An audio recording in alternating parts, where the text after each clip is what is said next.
4:18 a.m. Pacific Standard Time, January 14th, 2026. The temperature is 47 degrees Fahrenheit. In the sprawling industrial corridor of San Bernardino County's Inland Empire, where freight terminals and warehouse complexes stretch for miles under sodium lights, federal agents converge in silence. Black Chevy Suburbans, engines idling, exhaust visible in cold morning air. No sirens, no warning. Just coordinated violence of action across 11 separate locations. At precisely 4:18 a.m., over 340 federal agents, FBI, DEA, Homeland Security Investigations, ICE, breach 6 warehouse facilities simultaneously. Flashbangs erupt in bursts of white light. Battering rams shatter reinforced steel doors. Commands echo through empty loading docks. Inside a 47,000-square-foot industrial facility on Valley Boulevard in Fontana, agents discover what intelligence officials are now calling the most sophisticated fentanyl precursor distribution operation ever uncovered on American soil. Not a simple stash house, not a hidden compartment, an entire shadow supply chain feeding the cartels that have killed over 280,000 Americans since 2021. $527 million in chemical assets seized, 89 tons of precursor chemicals capable of producing 430 million lethal doses of fentanyl, 23 industrial laboratory sites destroyed across 3 states, 1 Chinese chemical broker in federal custody, and a network that stretched from factories in Wuhan to cartel labs in Culiacan, all disguised as legitimate international commerce. If you're watching this, tap like right now so this investigation reaches people who need to understand how deep the infrastructure of mass poisoning actually runs. Comment expose if you believe the people who built this pipeline deserve life in federal prison, because what you're about to hear gets darker the deeper we go. The investigation didn't begin with a tip. It began with a pattern that made no sense. 19 months earlier, DEA intelligence analysts at the Los Angeles Field Division noticed synchronized overdose spikes across rural counties in Nevada, Arizona, and New Mexico. Not random, not gradual, clustered. Deaths occurring in waves as if shipments were arriving on schedules.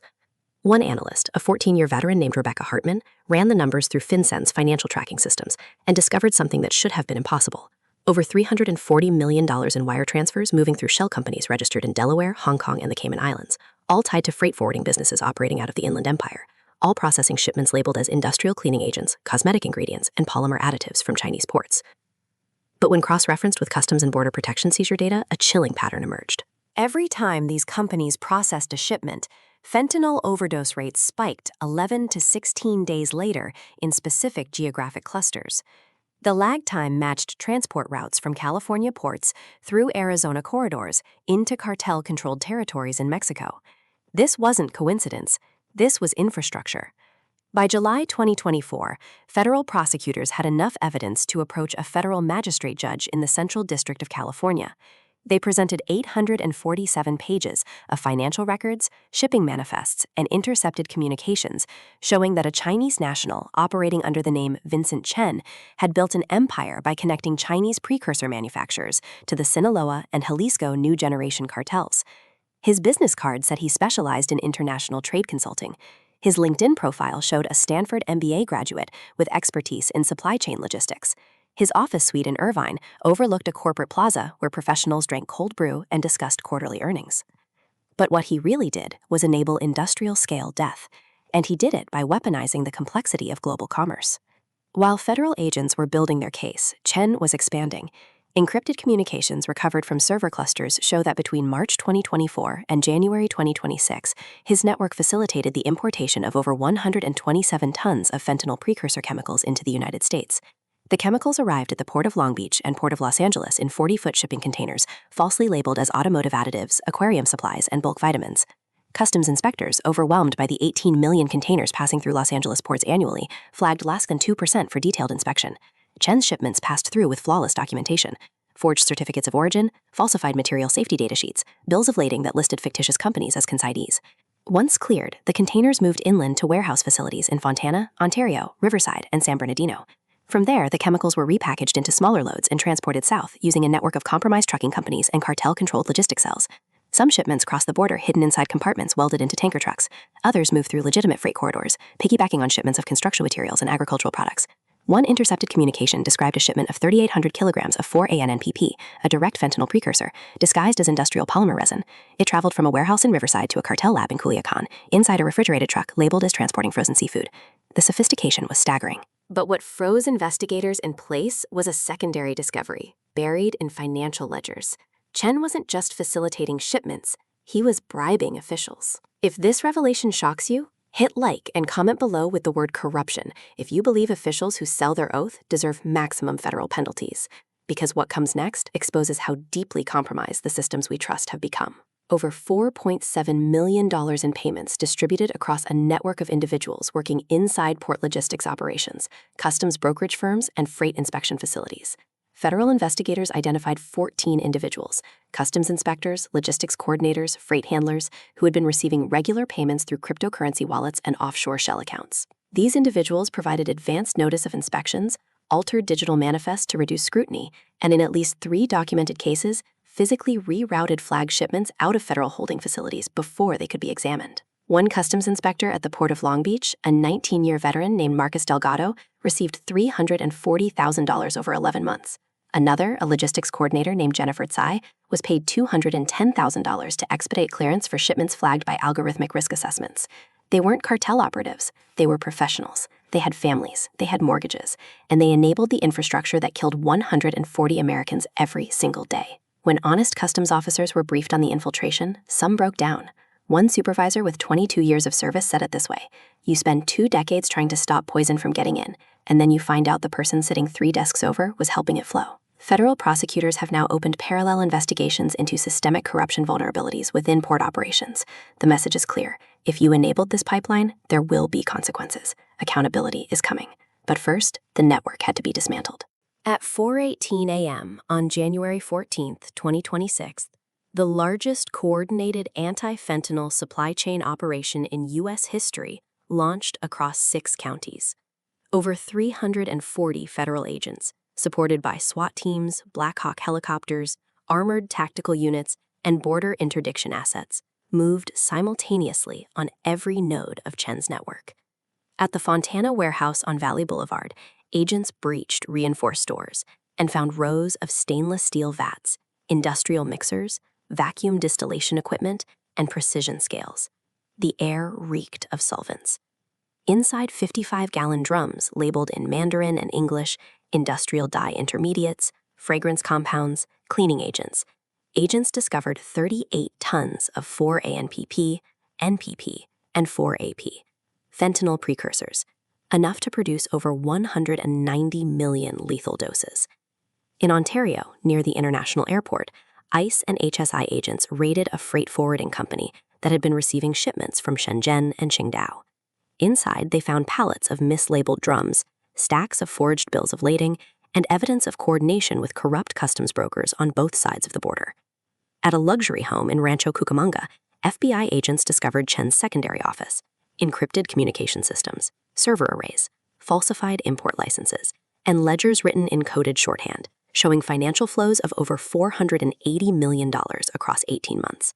By 9 a.m., federal agents had seized 89 tons of precursor chemicals, dismantled 23 covert labs and storage sites across California, Arizona, and Nevada, arrested 47 individuals, including chemical couriers, warehouse operators, and cartel liaisons, and recovered $37 million in cash, cryptocurrency, and real estate assets.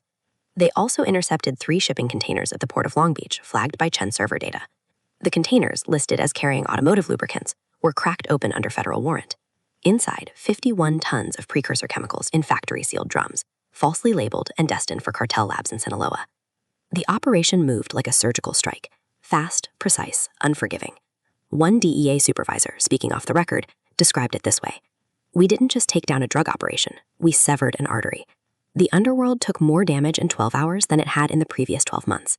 But as federal investigators analyzed the full scope of the seized data, they uncovered something that transformed this case from a major bust into a national security threat assessment. Chen's network wasn't confined to California. The operation had extended distribution routes into Texas, Georgia, and as far east as the Carolinas. Using a combination of legitimate trucking contractors, third-party freight brokers, and cartel-controlled logistics cells, the network moved precursor chemicals in shipments camouflaged as industrial products across interstate highways. In one documented case, a shipment of precursor chemicals left Riverside disguised as bulk protein powder for nutritional supplements. It traveled by refrigerated truck to a distribution hub in Phoenix, then continued south to a cartel-controlled facility in Sonora. Federal analysts estimate that at peak operation, Chen's network was facilitating the movement of over 6 tons of precursor chemicals per week into cartel production zones. That volume, when converted into finished fentanyl, represented the chemical foundation for millions of counterfeit pills and powder doses, each one a potential overdose, each one a potential death. And the scale didn't stop at the border.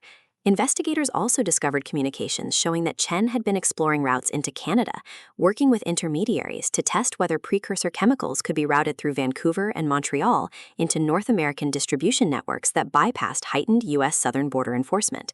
But perhaps the most chilling discovery was found in a file buried deep in the seized servers, labeled only with a date 22 months in the future. It was a contingency plan, a blueprint for scaling operations even further, establishing redundant supply chains through alternative ports, developing synthetic precursor variants that didn't yet appear on international watch lists, expanding partnerships with labs in India and Southeast Asia if Chinese regulatory pressure increased. This wasn't opportunism. This was long-term planning, strategic diversification, a recognition that fentanyl was not a temporary cartel revenue stream. It was the future, and Chen had built his network to survive, adapt, and expand regardless of enforcement pressure. One federal prosecutor, speaking to the investigative team during a late-night briefing, put it bluntly. He wasn't just feeding the crisis, he was building the infrastructure to make it permanent. Your voice is the only thing that keeps these investigations alive. Share this video so it reaches the people who need to understand how poison flows through systems we're told are secure. Drop a comment if you believe enablers like Chen deserve life in federal prison without parole. The final takedown came quietly. At 7:34 a.m. on January 14th, FBI agents and DEA task force officers arrested Vincent Chen as he stepped out of his Irvine office building, a glass and steel structure overlooking a plaza where professionals sipped lattes and checked their phones. He was dressed in a tailored suit. He carried a leather briefcase. To anyone watching, he looked like any other businessman heading to a meeting. But inside that briefcase were encrypted USB drives containing communications with cartel lieutenants, financial records tracing millions in blood money, and shipping schedules for chemical loads that would have fueled overdose deaths across a dozen states. He didn't resist. He didn't run. He simply looked at the agents, adjusted his tie, and said nothing. He is currently being held without bail in federal custody, facing charges including conspiracy to distribute controlled substance precursors, international money laundering, and importation of materials intended for narcotics manufacturing. If convicted on all counts, he faces life in federal prison. But his arrest is not the end of this story. It's the beginning of a reckoning. Here's what the raids, the forensics, and the arrests revealed. Power doesn't always come with violence. Sometimes it comes with invoices, shipping labels, and encrypted spreadsheets. Sometimes it wears a suit and operates from an office park. And sometimes the most dangerous people in the drug trade are the ones who never touch the product. They just make sure it flows. The fentanyl crisis is not only about cartels in Mexico. It's about enablers, facilitators, brokers who operate in the shadows of international commerce, exploiting gaps in oversight, overwhelming enforcement systems with volume, and weaponizing the complexity of global trade. Southern California, with its massive port infrastructure, sprawling logistics networks, and proximity to the border, became the perfect environment for this kind of operation. And for years, it worked. Chemicals flowed in, fentanyl flowed out, and tens of thousands of Americans died. But now, federal agencies have the blueprint. They know how the chemicals move, they know how the money flows, they know who the enablers are, and they are not stopping. Since January 14th, federal prosecutors have opened 34 additional investigations into suspected precursor supply networks operating across the southwestern United States. DHS has deployed enhanced algorithmic screening at major ports. FinCEN has flagged over 200 suspected shell companies tied to chemical importation, and international cooperation with Chinese and Mexican authorities has led to the identification of 18 additional chemical manufacturers suspected of supplying U.S.-bound precursor shipments. Subscribe right now if you want to stay informed on the threats facing our communities and the operations dismantling them, because this is not just news. This is a call to be aware. The numbers tell the story. Over 280,000 Americans have died from fentanyl overdoses since 2021. In 2025 alone, more than 140 Americans died every single day from synthetic opioid overdoses. The majority involved fentanyl. The majority involved chemicals that came from networks like Chen's, networks that hid in plain sight, networks that looked like legitimate businesses, networks that corrupted officials, infiltrated systems, and turned the machinery of global commerce into a weapon. But there is something you need to understand. This is not over. Chen's network was one of many.